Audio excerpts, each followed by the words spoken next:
Praise the lord. దేవుని పరిశుద్ధ నామానికి స్తుతి కలుగును గాక.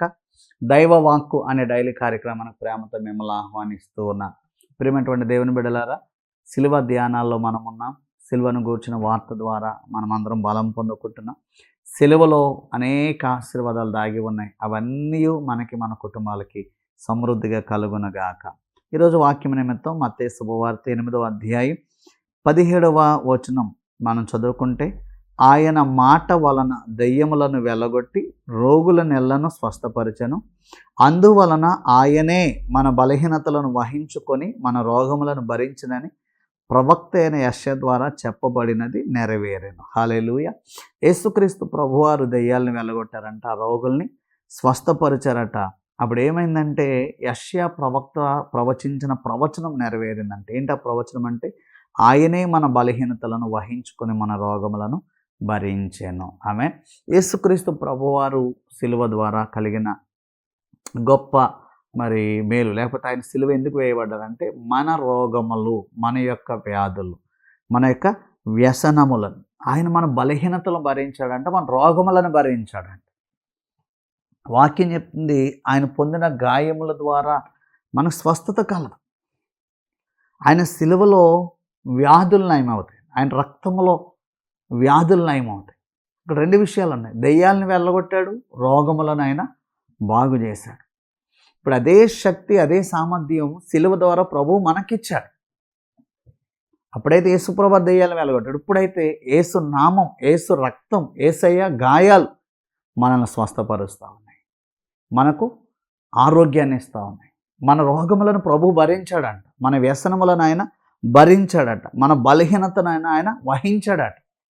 అంటే ఇప్పుడు యేసయ్య సిలువ ద్వారా నువ్వు బలహీనుడు కాదు, నువ్వు రోగివి కాదు, రోగమునకు నీ మీద అధికారం లేదండి. ఏ బలహీనత అయినా, ఏ రోగమైనా నువ్వు సిలువ ద్వారా జయించవచ్చు అన్నమాట.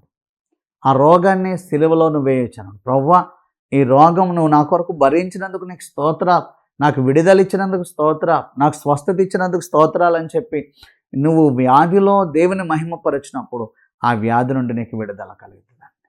హల్లెలూయా.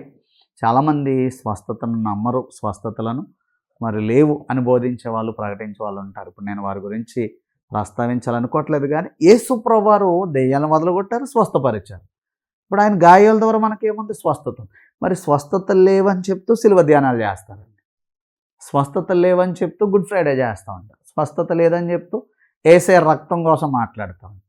మరి యేసయ్య రక్తం, యేసయ్య గాయాలు ఎందుకంటే నీ రోగాన్ని ఆయన భరించాడు, నీ యొక్క బలహీనతను ఆయన భరించాడు. ఇప్పుడు ఆయన సిలువ ద్వారా నువ్వు స్వస్థత పొందుకుంటావు, నువ్వు బలవంతుడిగా మార్చబడతావు, బలహీనతలన్నిటి నుండి విడుదల ఉందన్నమాట. ఆయన సిలువ ద్వారా మనకు విడుదల, ఆయన సిలువ ద్వారా మనకి విమోచన, ఆయన సిలువ ద్వారా మనకి ఆరోగ్యం, ఆయన సిలువ ద్వారా మనకి స్వస్థత. బలహీనతలను జయించగలం, రోగములను మనం జయించగలం. మరి ఎన్ని సాక్ష్యాలు ఉన్నాయండి, ఎన్ని వ్యాధుల నుండి ఎంతోమంది విడుదల పొందుకుంటున్నారు. కాబట్టి అదే స్వస్థత ప్రభువు నీకు కూడా. ఎందుకంటే అందరి కొరకు ఆయన సిలువ వేయబడ్డారు, అందరి కొరకు ఆయన రక్తం కాచాడు. మన బలహీనతలను భరించడండి. యెషయా ప్రవచించాడు, మన బలహీనతలను వహించెను, మన రోగములను ఆయన భరించెను అని ప్రవచించాడు. సో నీ రోగం ఆల్రెడీ ప్రభు భరించేశాడండి, నీ బలహీనత ఆల్రెడీ ప్రభు భరించేశాడు. ఇక నువ్వు భరించవసరలా, యేసు భరించాడు గనక నీకు ఏదైనా బలహీనత ఉంటే ఆయన సిలువ మీద వేసి నువ్వు విడుదల పొందుకో. ప్రభు నిన్ను స్వస్థపరుస్తున్నారు, ప్రభు నిన్ను ఆరోగ్యం ఇస్తున్నారు, ప్రభు నీకు మంచి బలమును, శక్తిని, ఆరోగ్యాన్ని, దీర్ఘాయుస్సుని ఇస్తున్నారు. యేసు నామములో అది నువ్వు పొందుదువు గాక, యేసు నామములో స్వస్థపరచబడదువు గాక. God bless you.